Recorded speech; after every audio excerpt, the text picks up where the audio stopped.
Hello and welcome back to the RFit Physique YouTube channel.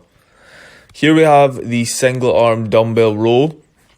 It is a row that I have a love-hate relationship with and one that I am constantly trying to perfect. It is a little bit more difficult than people would imagine, as it is not just a case of pulling your arm straight up, as you'll have seen done so many times. This exercise is going to mainly target the sort of lat area, mid-back a tiny bit, depending on how you're performing it and if you're performing it correctly.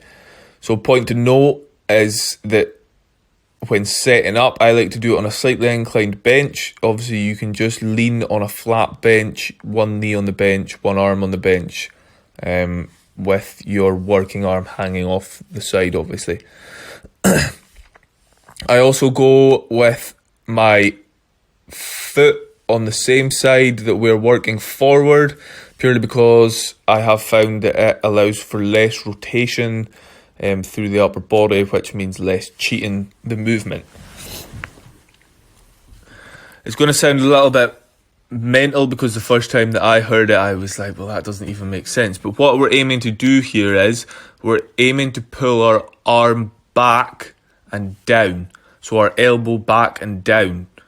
Not only are we coming back or up, if you like, we are also aiming to get it down towards the hip to really work that lat.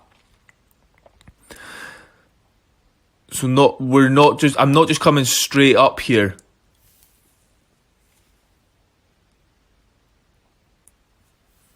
The arm is coming up and I'm thinking about really pulling down at the same time. It's not visible. You know, it's not as obvious when you're watching the video, but trust me, that is what's happening. Again, we're not rushing out of the position, and we're also allowing the dumbbell to take our shoulder forward ever so slightly. As I mentioned in my barbell row video, we want to spend time in the lengthened position as much as we want to spend time in the shortened position. Things to avoid, like I'd mentioned, was rotating too much and cheating, sort of dragging the weight up and bringing your shoulder into it and, your torso and stuff like that. Very good exercise, and one that I would definitely recommend on getting right.